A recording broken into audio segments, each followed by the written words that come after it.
What's up, everyone? I know. Part 2 has been way overdue, but finally, I had some time to edit this for you guys.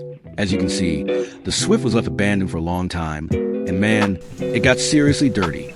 But no worries, it's time to bring it back to life. Huge shout out to Wan Autodetailing in Lumut, especially Mr. Jason, Mr. Naqib, and the whole Wan Autodetailing team for taking the time to work their magic on it. You guys absolutely killed it. Alright, let's roll. Enjoy the video.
And that's a wrap for today. Massive thanks once again to Wan Autodetailing, Mr. Jason, Mr. Naqib, and the whole team for doing an incredible job cleaning up the Swift.